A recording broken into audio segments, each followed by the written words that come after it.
Back in summer of 2019, Map Labs held a competition around maps with a billion unit in size. It may sound impressive, but one hammer unit is like 2 centimeters, which when you do the math, it actually means you make a small map. Well, let's see how much they can cram the gameplay into them.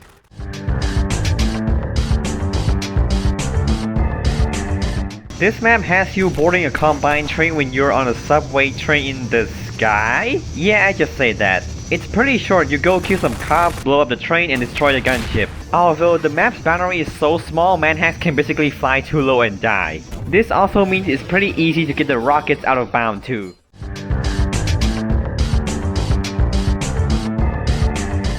This one is quite surreal. You basically go through same floor of the hotel over and over again, but something is different each time. It kept me hooked, to be honest. Although I got stuck on the first part because I didn't know I had to sleep on the bed first. Oh, fiddlesticks. What now? Nice music, by the way.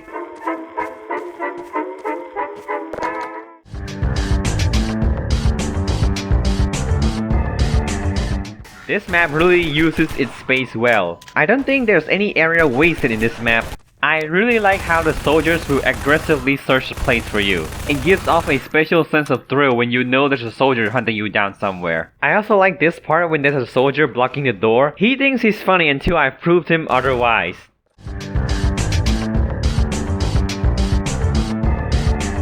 Finally, out of City 17. Time to make this room my home. Well, time to go shopping.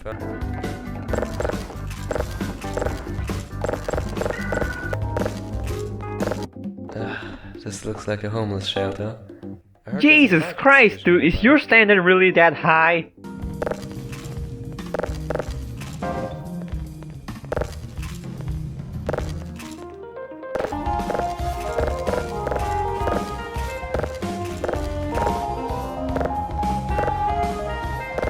This is it. I'm finished and proud. Time to sleep. Yeah, you better appreciate the effort I went through.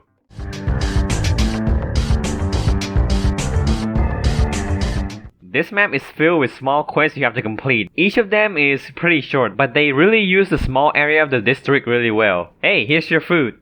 What do you mean it's not food? I drink it every day. Ma'am, you already have milk. What are you talking about?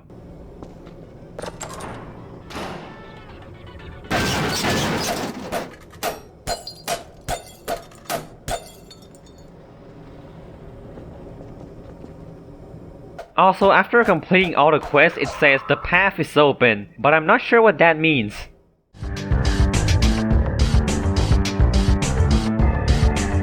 I really like this one. You barge into a rebel hideout, shoot everything and barely stops.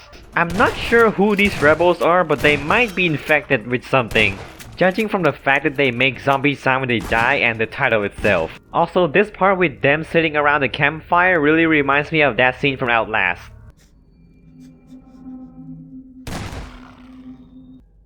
Okay, map, are you trying to be Spec Ops The Line now?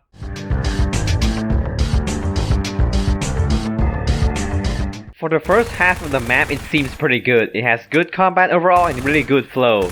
But after the second part comes in, it really falls apart.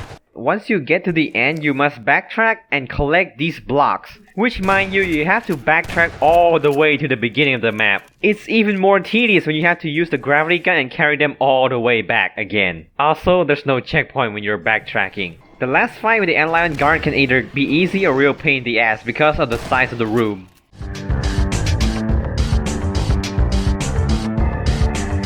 Hands get on the torpedo via sinking the... Wait a minute, this is not an U-boat, it's just a submarine. This map starts with a bad impression for me. You somehow have to know that there's a door in this pitch black darkness, get a crowbar, and then break the planks off the door. Fortunately though, things get really better after that. Turns out your ship is infested with zombies, and you have to go collect these tiny keys to launch a missile, I guess? Tactical nuke incoming!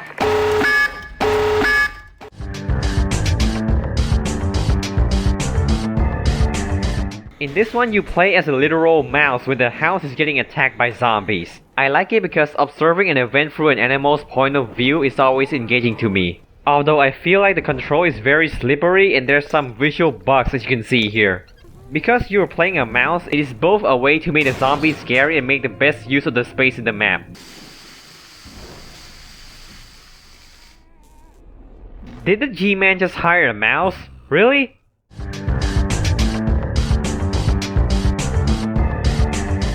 This one is a small combat map, just shooting zombies and combines for fun. Although the combat is a bit boring because all you got most of the time is the SMG. The final area can work in two ways. You either get swarmed by the soldier, or you basically spawn camp them because of how small the area is.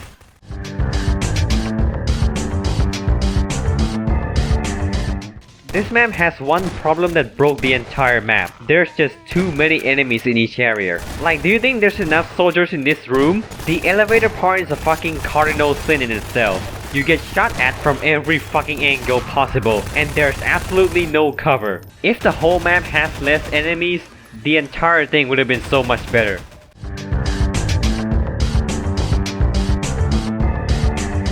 Yep, it's bad. You have to run around, press some buttons while avoiding an endless swarm of ant lions. And you have to do this 4 times. It would have been so much better if you only do it once. Also, the creator of this map seems to be scared by this map so much. I can't argue with that.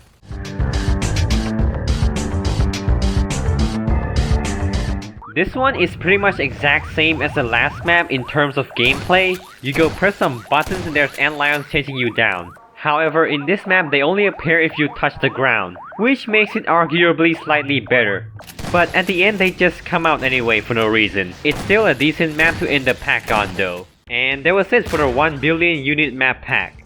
I will see you next time on the wrap up, for real this time.